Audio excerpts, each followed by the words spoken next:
যদি কখনো একটা মানুষকে ছেড়ে যান তাহলে আপনি কখন তাকে ভালোবাসেন? কি বুঝিনি। One more please. আরেকবার রিপিট করো না বেবি প্লিজ। আর আপনি যদি কখনো একটা মানুষকে ছেড়ে যান তাহলে আপনি কখন তাকে ভালোবাসেন? যাকে আপনি ভালোবাসবেন তাকে আপনি ছেড়ে থাকতে পারবেন না। বাহ, মনটা প্রাণটা একেবারে জুড়িয়ে গেল। এ যেন জাতির ইন্সপাইরেশন। সব মেয়েরাই তো দেবে এই প্রেমিক পুরুষের দিকে অ্যাট্রাকশন। তো অনামিকা আপু, তোমার কাছে প্রেম মানে কি? আমার কাছে প্রেম মানে আলবেরুনি আলভি। ও, তোমার কাছে প্রেম মানে আলবেরুনি আলভি। উফ, দেখছো ভাই দেখছো, ওই যে কথাই আছে না, কিছু কিছু ভালোবাসা দেখলেও ভালো লাগে। শালা ফাজিলের ঘরের ফাজিল বোকা চোদা, কাহিনী করার একটা লিমিট থাকে। তোরা তো শালা সেই লিমিটটাই করে দিয়েছিস ক্রস। তাই তো এখন বলতেই হয় তোরা তো বস্তিনগরের বস।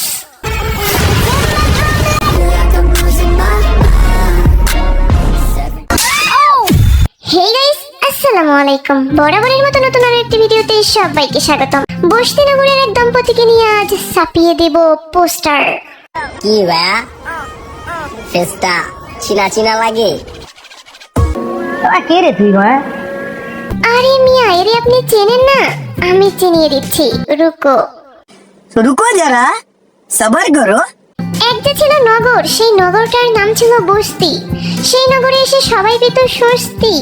বস্তির স্বস্তি দূর করার জন্য খুললো ফাঁদ। এই হলো সেই বস্তি নগরের ওস্তাদ। এখন আবার অনেকেই বলবে, বোন বস্তিনগর আবার কোনটা? ওরে কুচি খোকা, বস্তিনগর মানে কুখ্যাত প্ল্যাটফর্ম টিকটক।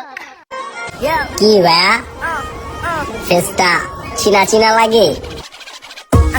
হ্যাঁ, চেনা চেনা না দিদি, পুরোপুরি চেনা লাগছে। তুমি বস্তিতে প্রেম শিখাইতা না আগে? হ, এজন্যই তো ভাই চেনা চেনা লাগে। আমার খবরের রাজকন্যার এত সুন্দর রূপ।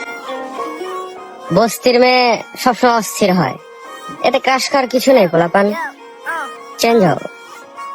ধন্যবাদ। ওলে মা, নাইস ডায়লগ। বস্তির মেয়েরা অস্থির হয়, এতে ক্রাশ খাওয়ার কিছু নেই। পোলাপান চেঞ্জ হও। আহা হা হা। বোকা চোদা, সকালে ভালোবাসা, বিকেলে কাছে আসা, আর সন্ধ্যায় বস্তির বস্তা বলে ব্যাখ্যা দেওয়া। What the love.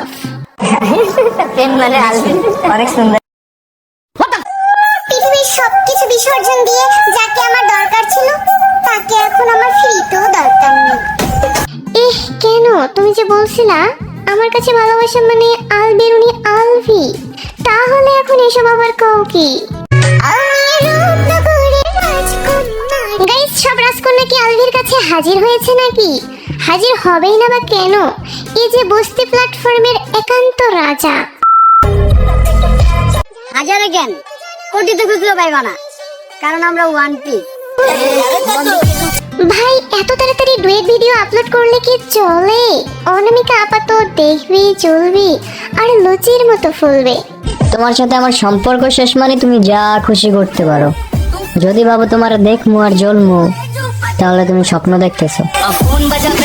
O my god guys, এদের মাঝে আদৌ কি ভালোবাসার ভয়টাও ছিল? মনে তো হয় না।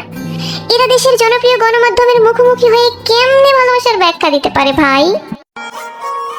বেইমানি করবা তুমি আমার সাথে? আরে আমার চলাফেরাই তো বেইমানদের সাথে। এই ভদ্রলোকের চলাফেরাই বেঈমানদের সাথে। বেঈমানদের সাথে চলাফেরা মানেই তিনি বেঈমান। তাহলে এটা কি ক্লিয়ার যে বেঈমানি করেছেন আলবেরুনি আলভি? তাকে বললাম আমার জীবনটাকে আলোকিত করে দাও, সে আগুন ধরাই দিছে। ও আফা, তাই? তাহলে তুমি আগুনে জ্বলো। আচ্ছা ঠিক আছে ঠিক আছে, নেক্সট টাইম তুমি কারের সাথে নিয়ে ভালোবাসার সংজ্ঞা দিবা সেটা একটু বলো। অ্যাকচুয়ালি গাইস, কোনো একটা ভালোবাসার সম্পর্ক এমন হওয়া উচিত না সম্পর্ক ভাঙলো আর একে অপরের প্রতি আঙুল তোলা শুরু হলো। আসলে ভালোবাসা এমন হয় না, ভালোবাসা এমন হওয়া উচিত না। আলভি ভাই এবং অনামিকা আপু যা করছে তা একেবারেই সমালোচনার যোগ্যতা রাখে। গাইস, অবশ্যই আপনারা এসব বিষয় এড়িয়ে চলুন। তো আজকের ভিডিওটি এই পর্যন্তই প্রিয়। ভালো লাগলে অবশ্যই একটা লাইক করে দিও।